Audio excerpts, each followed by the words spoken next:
This is the Detroit Sports Podcast Network.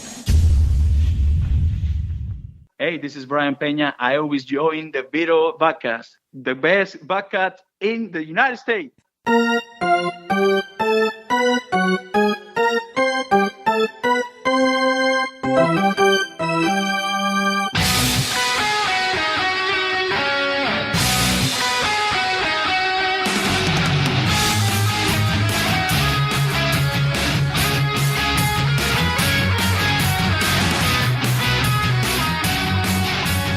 And welcome to the latest, the freshest edition of Tigers Talk with Chirco and Company. It is the post-2017 regular season edition of the podcast, well, specifically for our Detroit Tigers, Doc, as it is finally over. The long-term misery that we endured through as fans for this season is over with. Finally, Doc.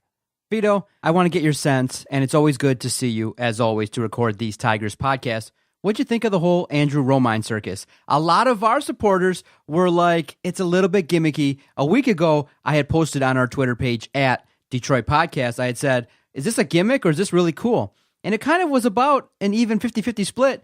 Some fans were like, look, it's only the fifth time in Major League Baseball history that a player played all 9 defensive positions. But to me, you know, it just didn't come off to me like it was something that was really cool at all. By that point in time of the season, I had checked out. You know, Brad Ausmus is no longer the manager of the team. The ball club basically won 4 to 6 games the entire month of September. The season bottomed out. So for me, it didn't move the needle. Do you remember what I tweeted you on Saturday night?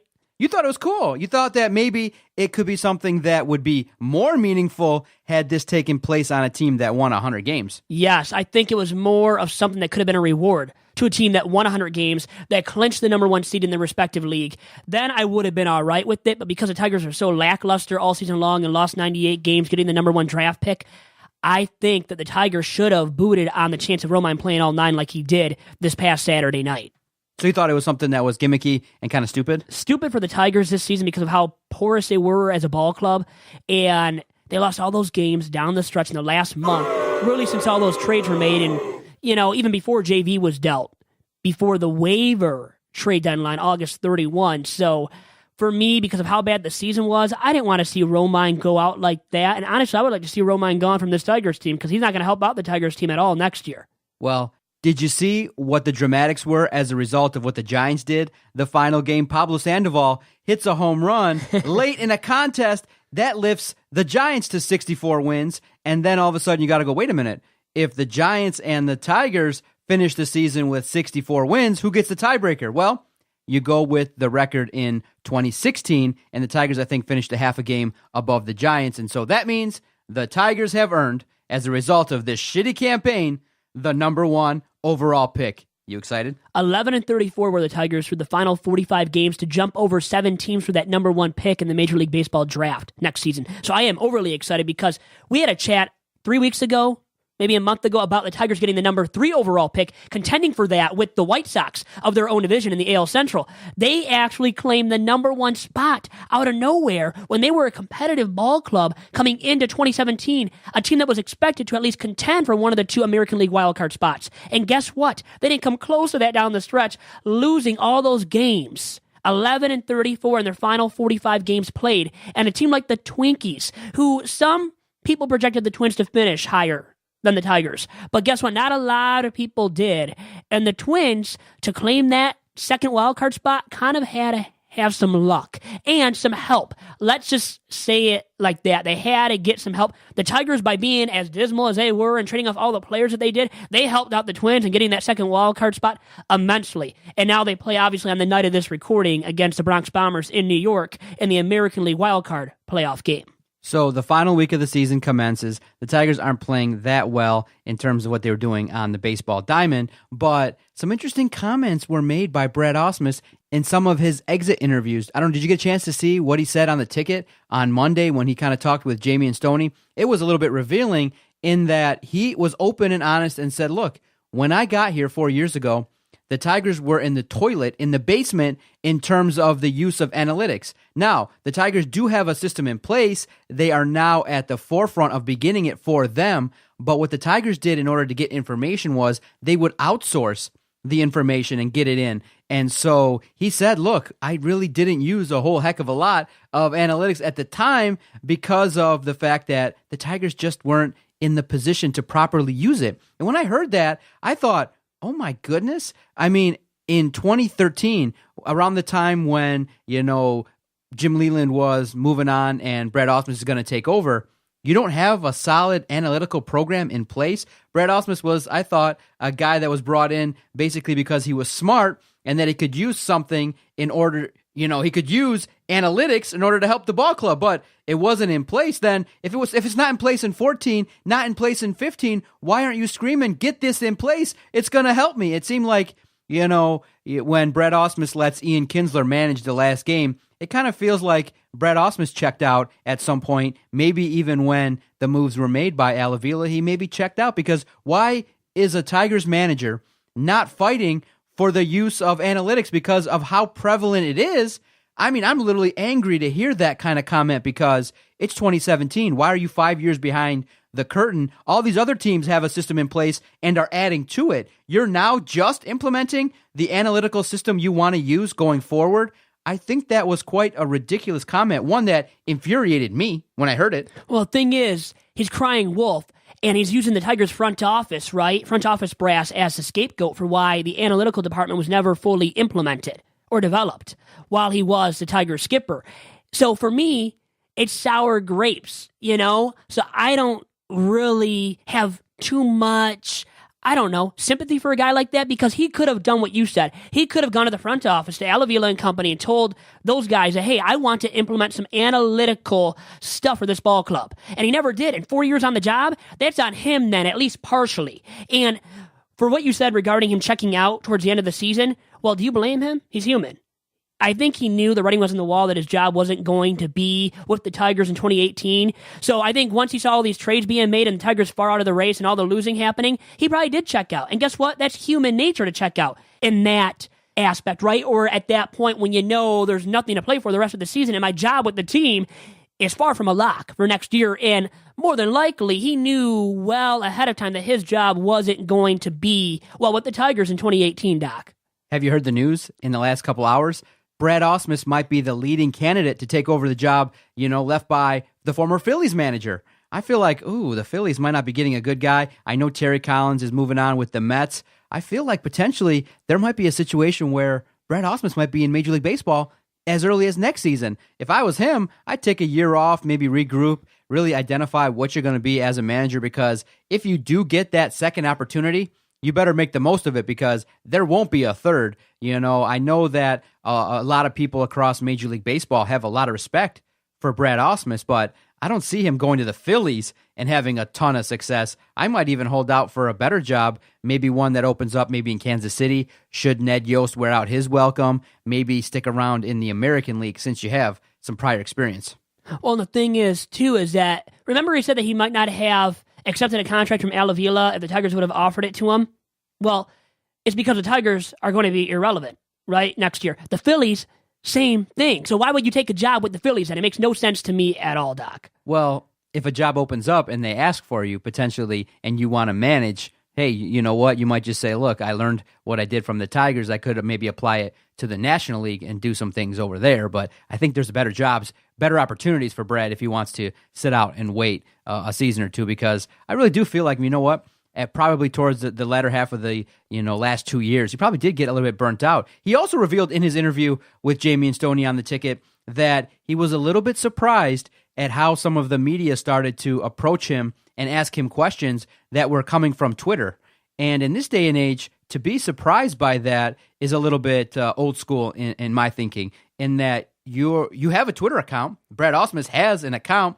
You know that influencers like the Detroit Sports Podcast, influencers like Vito, and others with great sites and great followings, we ask questions, we throw out topics, we throw out debates, but to be surprised by it, that kind of shows maybe being a little bit behind the times, because if I'm a manager, I'm at least going to have an assistant. Maybe I'll hire a guy like Vito and have him sit there and run my Twitter account, at least to know what's going on, and maybe even make a fake Brad Ausmus account and start following everybody. Follow the Detroit Sports Podcast. Start following some people. Don't make the mistake like Kevin Durant and start tweeting other people. No, just have a separate account just to kind of peruse what's being talked about. So that way, when you're going up to the podium, you could start making comments, being a little bit more proactive. And it seemed like he came at it from a reactive position, being surprised at what people are talking about. And he was really frustrated that it's no longer a 24-hour news cycle. It's a 2-hour news cycle. Well, yeah, we have the information just like that. You and I can formulate a decision and see what he's doing and look at the numbers and see statistically whether that move was right within 5 minutes. So more often than not, I think these managers are realizing, look, the information age is going to catch up to you. People have the information. Look, podcasters like us, we know what to ask. And look, we knew 4 years ago it wasn't the right move. We saw after the series versus Baltimore that there's going to need to be some work here, and it didn't work out. So for him to be surprised, or for any manager to be surprised by Twitter and the information age, dude, we got a huge following, and most of them are savvy baseball fans. And Jim Leyland has even come out and said, look, Detroit fans, they know their shit. It's really befuddling to me that he was surprised by that. He saw on Twitter, he saw the criticisms. This is him being fake here. It's fake news from Brad Ausmus, right? Really? You don't believe him? I don't believe him. No, he's on Twitter, like you said, has a Twitter handle. He sees what's coming at him. He sees all the negativity surrounding the Tigers and what he was doing as a big league skipper of the Detroit Tigers. And guess what? Regarding the analytical conversation that he had with 97-1 The Ticket, and he had said that, things were never applied that he thought would have been applied and enforced, analytically speaking for the Tigers. Well, you know what? You didn't need analytics to determine that Victor Martinez wasn't good enough to be batting fourth all that time that he batted him fourth. So think about it that way too, right? It takes a numbnut. I mean, like how much baseball knowledge do you need to really apply that to your lineup construction day in, day out, not to bat Victor Martinez in the fourth spot when he was degrading as a big leaguer and no longer capable of being your everyday cleanup hitter. Wow, Vito, I think we might have to pull that audio, make a drop out of that. It would take a numbnut to not recognize what Victor Martinez. And I mean only a numbnut, okay? Not with much brain capacity for baseball. So not much baseball acumen to figure out that Victor Martinez was not the guy to start every day in that cleanup spot. Wow, what an adjective to use. Okay, so, wow, I'm kind of befuddled. I've never seen you kind of drop a bomb like that. I knew that you were not happy with the tenure of Brad Ausmus and what happened this season, but yeah, in terms of wrapping it up and moving forward, I feel like Brad Ausmus kind of left dropping some bombs too, and it kind of leads me to believe that, really the Tigers are in rebuild mode, especially from the analytical perspective. You got to be way advanced. And he said he thinks it's going to be at least 2 or 3 seasons before the Tigers make the postseason again, so tough times ahead, buddy. You ready for this kind of storm? Because you've been used to the last 5 or 6 years, some competitive baseball. You've now seen, it kind of felt like a grind, but I think you and I, we enjoy conversating with each other, but towards the last 6 to 7 podcasts, it's kind of been a little bit of a grind and disappointing to kind of just talk about the destruction of the Tigers. The same talk, same negativity, each podcast, right? And I think, reflecting on the Tigers and how tough it will be, but you know what? I say to you and everybody else out there that does listen to this fine podcast, Doc, buckle up. It's going to be some tough times for the Tigers moving forward. But you know what? I didn't see winning baseball after my birth year. Now, in 93, they had a winning record. From 94 to 05, no winning baseball in Motown from the Tigers. So I got used to it so much. And guess what? Now we've been blessed with these great Tiger seasons in recent memory, really from 06 and until last season. Now, we are reverting to the old trend regarding the Tigers, that is losing baseball. And it might not be as much losing baseball as we think right now, but it should be another 2 years of bad losing baseball from the Tigers where they lose nearly 100 games. And I'm going to say at least the next 2 seasons, they will be a 100-loss worthy team. The next 2 seasons, Doc. So you're ready next year to kind of look at prospects, to look at other aspects of the game besides winning? Because I'm going to ask you, what do you think of Matt Manning? What do you think of Bo Burrows? What do you think of Candelario? What do you think of some of these other pitchers? What do you think of Faedo? Because going forward, you got to be on the forefront. So I'm going to challenge you. You got to be one of these guys that kind of, starts to prognosticate and evaluate, kind of like a scout. I need you to kind of scout for the Detroit Sports Podcast. You want to pay me something then? I can go cover the games at the minor league levels and single A, double A, triple A, but I might need some compensation for that to happen.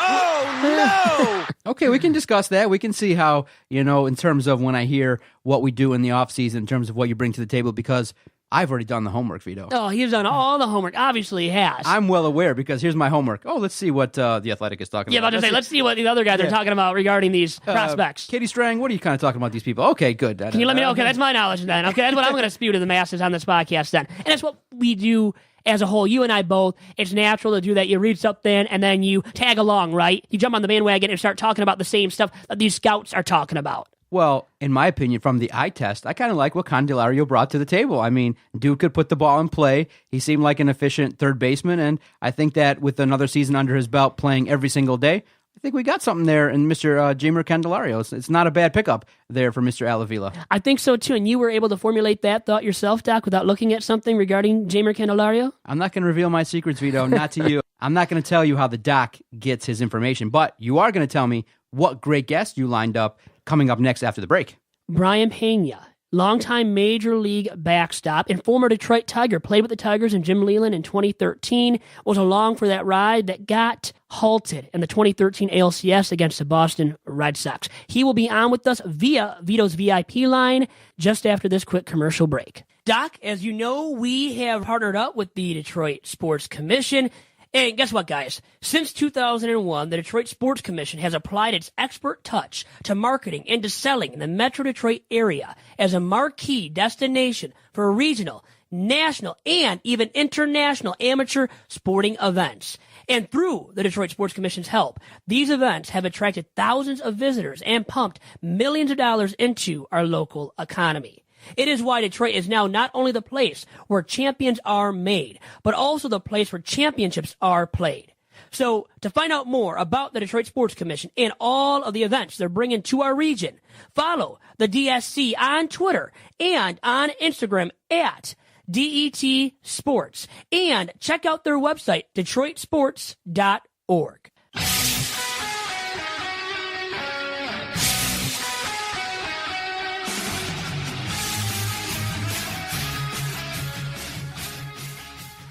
And now, joining me via Vito's VIP line is Mr. Brayan Pena, longtime Major League Baseball catcher and former Detroit Tiger. Brayan, how are you doing?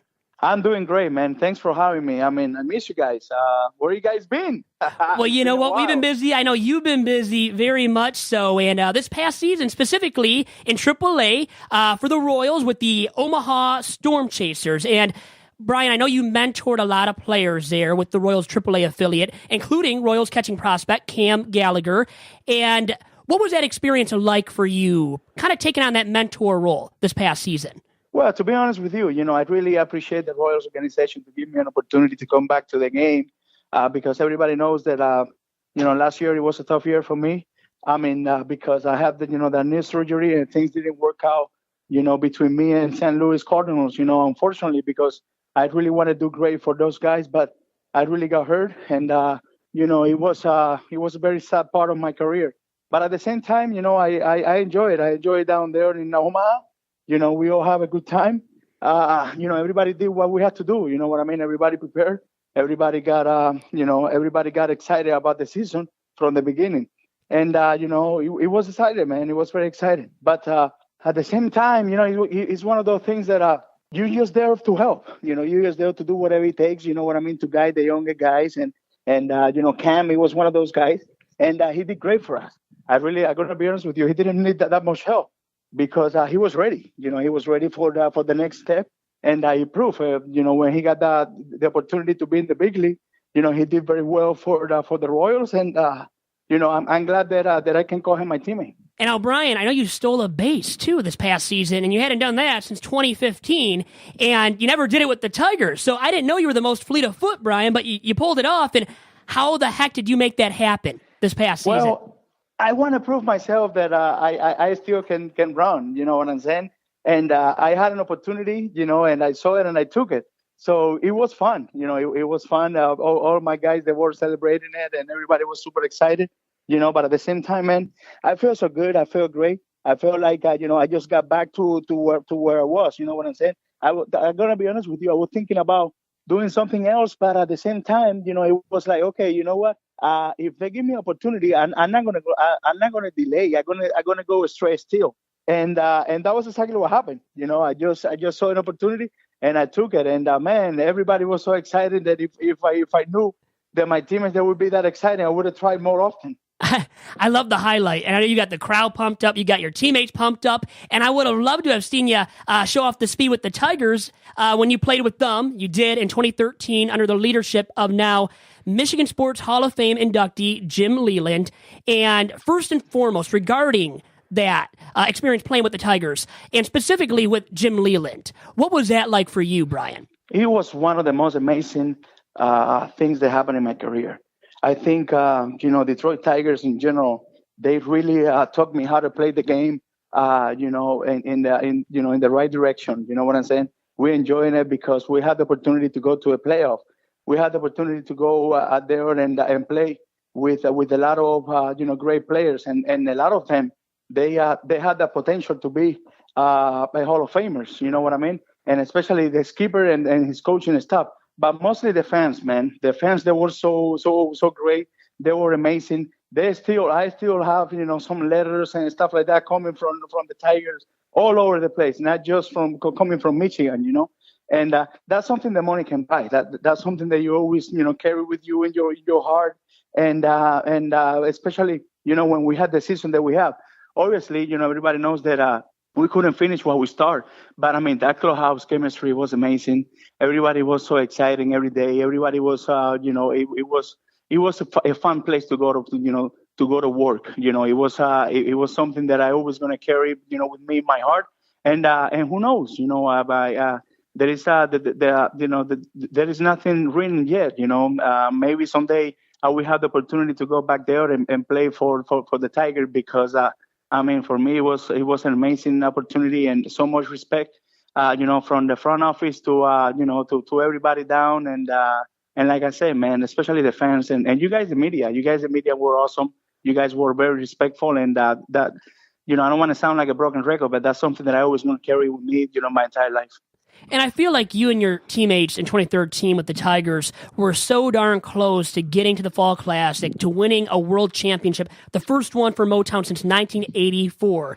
And I feel like if you guys would have won that Game 2 in the 2013 ALCS versus the Bo Sox, that you guys would have gone on to the Fall Classic and would have won it all. Do you feel that same way? I think that's just me. I think the entire roster still feel that way.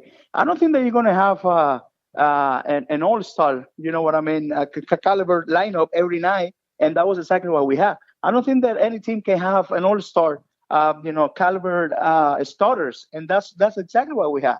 We have guys that they have been winning Cy Young. We have guys that they've been winning, 15 games and stuff like that.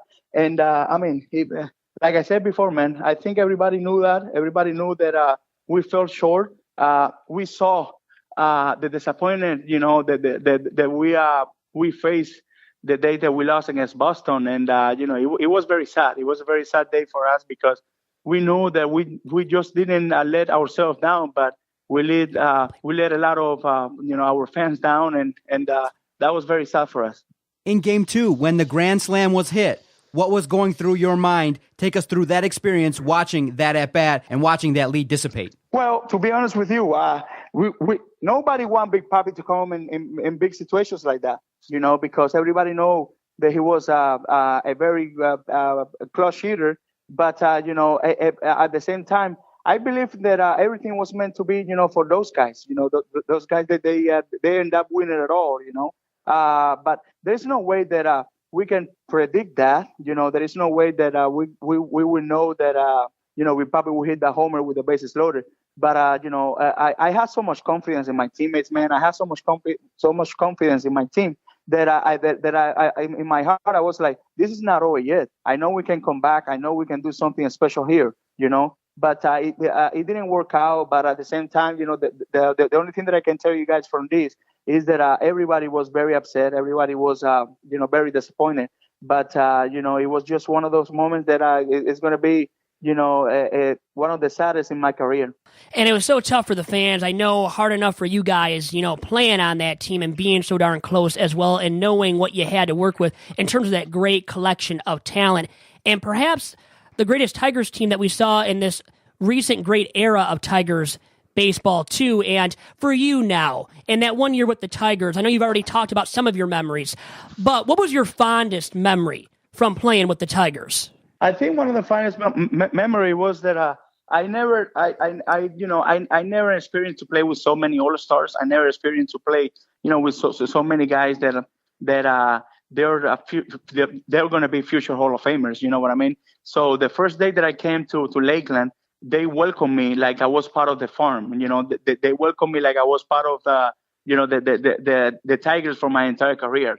And the reception that I got from my teammates, from Justin, from Miguel Cabrera, from Scherzer, from Prince, Jackson, from those guys, man, it was unbelievable.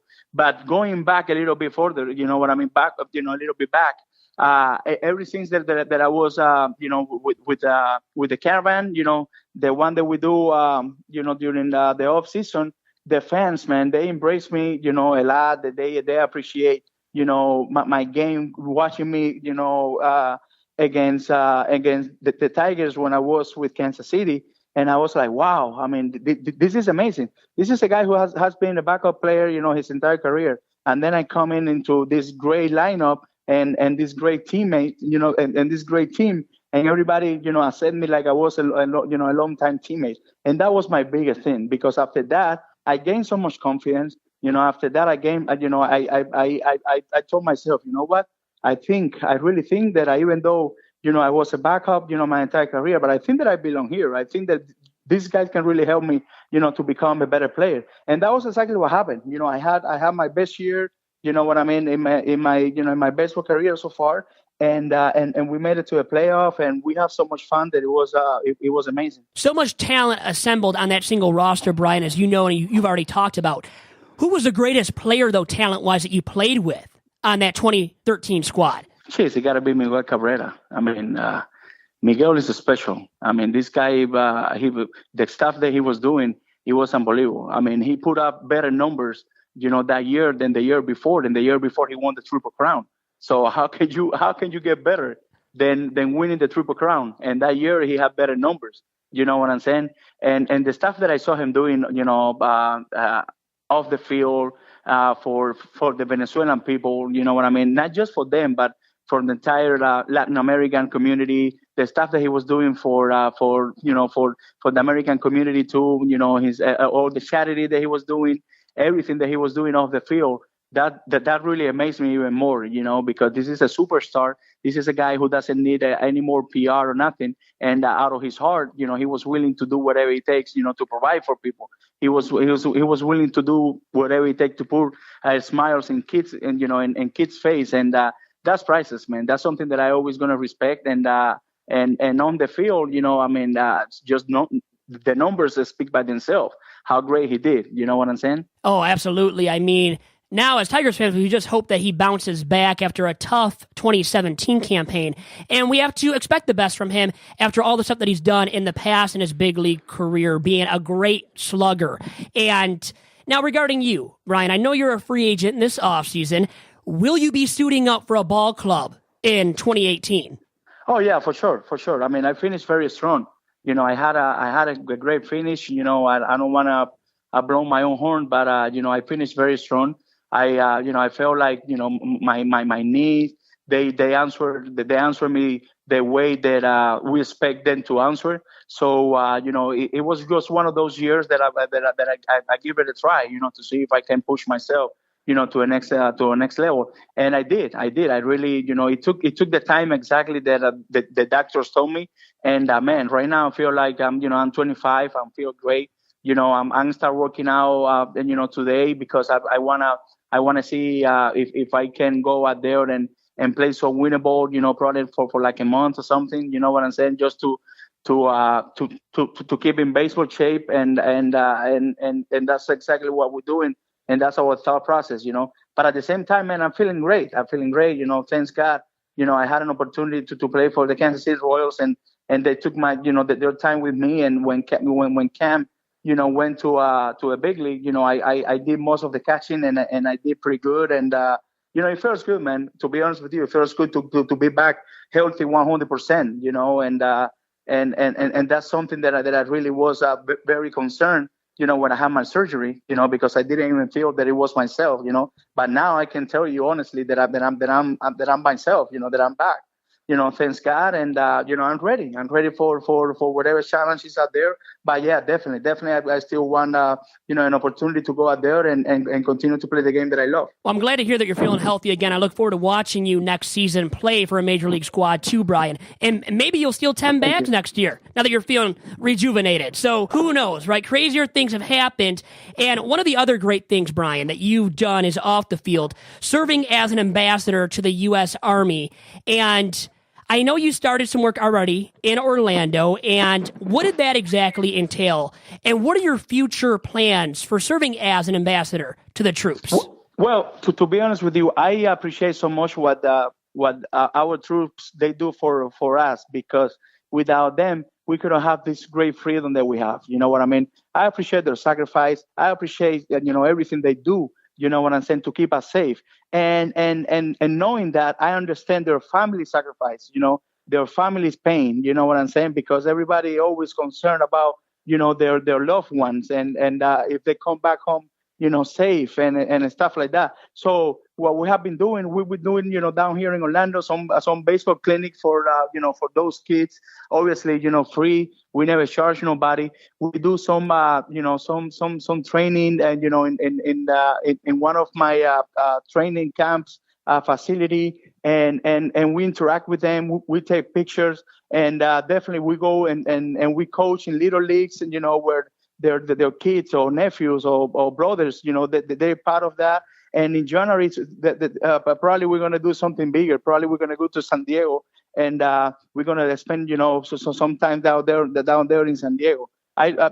Carlos Pena, he's been very, he's been with me, down here, coaching little league and helping those guys, those little ones, doing what they're doing, and just to see their face, and just to see their family and their parents, faces and stuff like that is something that we want to continue to do. Is something special, you know what I'm saying? What a great initiative! What a great initiative too, Brayan. Definitely, man. Because I mean, there is something that anything that we all can do, to help to live, a little bit better, for those guys, and signing baseball and taking picture with them and stuff like that.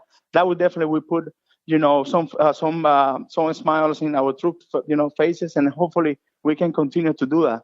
Yeah, what's better than giving back and, getting others to smile, putting smiles on other people's faces? There's nothing better than that, in my opinion. And Brayan, really quick, before I let you go on this week's episode of Tigers Talk with Chirco and Company, wanted to reflect really quick on the life and legacy of Jose Fernandez.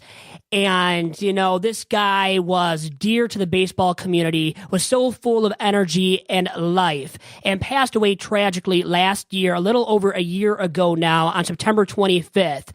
And how should he be remembered? Well, he should be remembered like a great baseball player that he was. He should be remembered like a great human being that he was. He should be remembered like one of the greatest Cuban players ever played this beautiful game.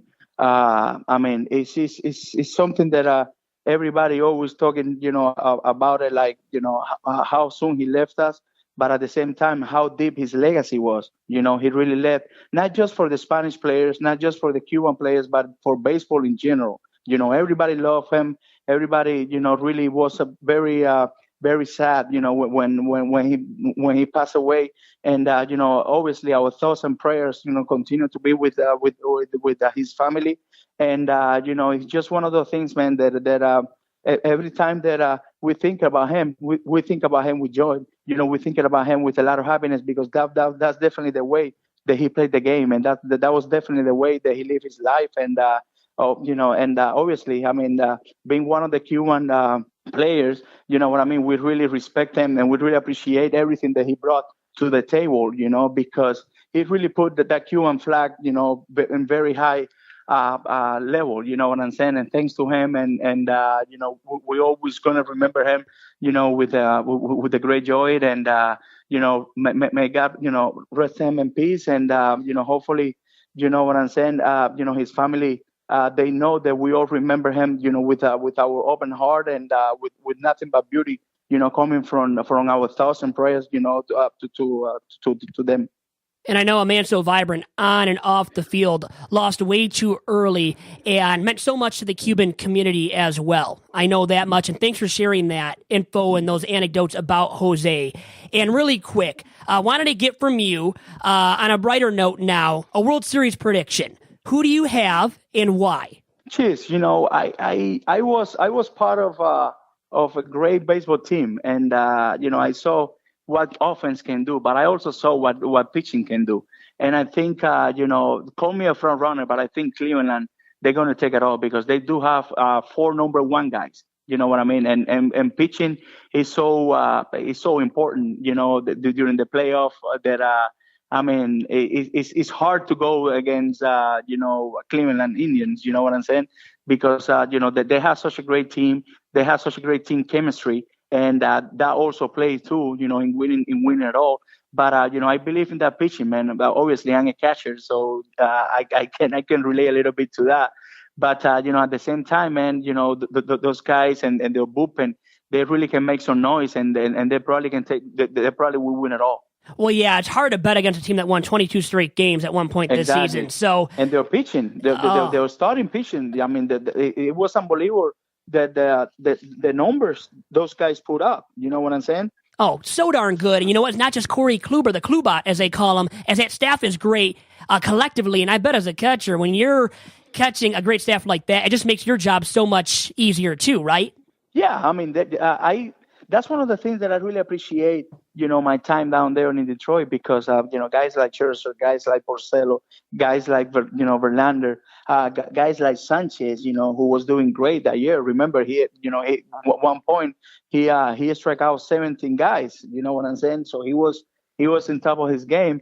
And then, Doug Fister, he was doing also, very good.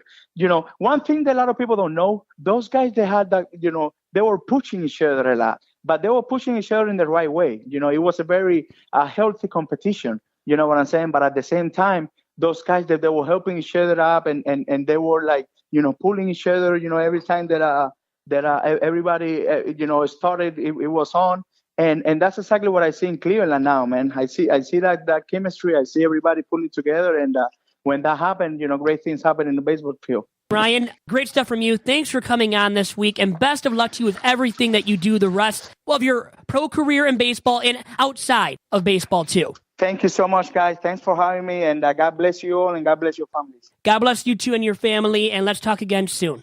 And back here on Tigers Talk with Chirco and Company, great to have Brayan Pena back on. Well, with me, he was on my radio show at Detroit Mercy back in the day now, as I like to say. Graduated in 2015, and I think he was on in 2014. So the year after he was a member of the Tigers, and he talked heavily about how that team was so full of talent and so close to a World Series appearance at least, and many of those teammates of his thought, and himself included, that team was good enough to win it all and to bring home the first World Championship for the Tigers since 1984. Very interesting stuff. I enjoyed the conversation, Vito. Do you agree with Mr. Pena in that Cleveland is the front runner? Because I feel like with what Houston's been able to do, if Justin Verlander can continue to pitch like he has been, oh my God, Vito, it's one of those things where Houston can do some things too. It seems like they got their swagger back throughout the course of 2017 after they made the move for Mr. Justin Verlander. Yeah, the Astros got rejuvenated, I would say, and looked more like a front runner, a World Series contender after getting JV, who was dominant.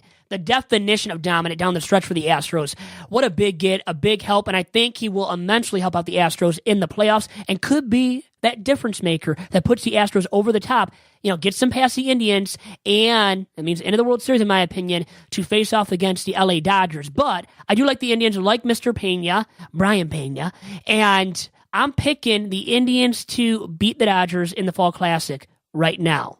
Ooh, okay. Very good interview, Vito. Always enjoy the conversation talking baseball. Anything else that's been on your mind regarding the Tigers, the end of the season, the end of the Brad Ausmus era? Anything else that you want to, I really, first and foremost, I really love that promo that he did for you. That was awesome. He did. It was very nice of him to do that for us. And what a gracious guy, a vibrant dude himself. Sad to touch on Jose Fernandez, right? The life and legacy of him and what he left behind to the Cuban community. But it was great to have a fellow Cuban man such as Brayan talk about it, who could talk about it immensely. And it's always a pleasure having him on. I wish him the best of luck.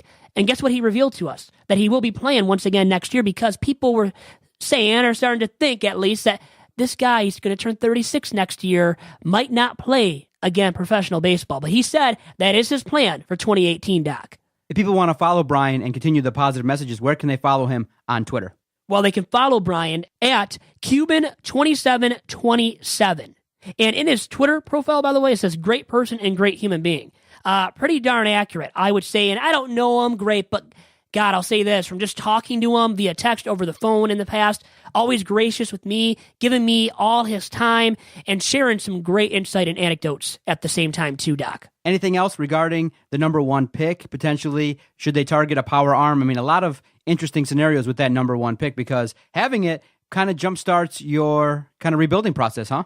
Well, it absolutely does. And you know what? They've got to make the right pick, and it might be a pitcher is what I'm hearing. And if they do that, I'm all right with it, because at number one, you're getting a bona fide face of your franchise potentially. So a guy that will lead your staff into the future and be immensely productive. So for me, I'm fine with the Tigers actually taking a pitcher at number one, even though they mightily need a top dog in terms of a position player that they can have it grow up in their own farm system and then just be highly successful wearing the old English D-Doc. All right, sir. Always enjoyed the conversation. So we want to continue the Tigers Talk podcast well into the offseason, because obviously next week we might even have an opportunity to talk about the new manager.